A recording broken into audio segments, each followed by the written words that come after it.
A real story by Daniel. Get lost. Lost at sea. I am Daniel, and this is the tale of my being lost at sea. It all began with my friends and me. We were reckless enough to dare a sailing trip. We rented a small sailboat and set out into open waters. The weather was perfect, and we felt invincible as we sailed into the horizon. It went as smooth as it was in the first day. We were laughing, sharing stories, and drinking in the warmth of the sun. But when the evening started to go down, dark clouds started to gather. We did not think much of it, for we thought it could pass the way that other storms had. The weather turned very violent, very quickly, howling. The wind raised the waves up high and threw our boats like a toy. Panic fell over us as we tried to find our way through the storm. Water rushed into the boat, and the sails were ripped away by the insistent wind. We lost control, and the boat started drifting aimlessly. The storm continued throughout the night, and by the time it had passed, we were completely lost. Our GPS and radio, both of them gone, since being out of action from soaking in that seawater we took abroad. We had no idea where we were. The ocean stretched endlessly in every direction, with no land in sight.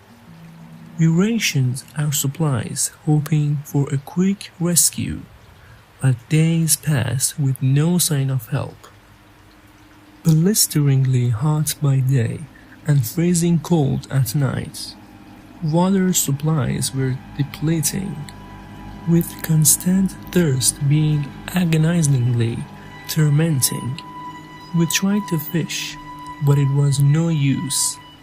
Desperation grew even more with every pass of a day. One of the nights, I was lying on the deck, and I saw some weird lights under the water. I thought it was phosphorescent plankton at first, but the way the lights moved had almost, pattering shapes that seemed intelligent. I said nothing to the others. They were too tired and downcast to care. The second night, we heard whispers. The first were almost too small to hear, but little by little they got louder, like they were born of the very god of the sea. It felt as if the ocean itself was calling us by name, and we thought our feeling that way, thinking it was just in our minds or something. And then we observed shadows moving below the boat, dark, gruesome figures that seemed to travel with us wherever we sailed.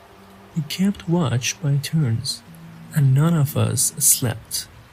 It was just too unsettling a feeling to be watched, and the whispers never seemed to cease.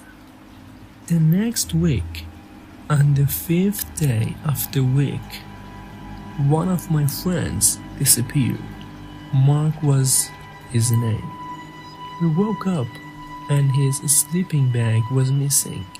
We searched the boat but didn't find him. There was no sign of a fight, no splashing or even shouts for help.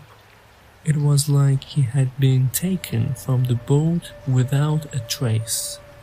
It was fear that gripped us.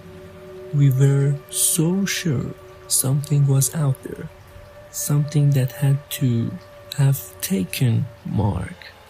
We decided to tie ourselves to the boat, a trick in the hope of preventing any more disappearances. But it only got worse.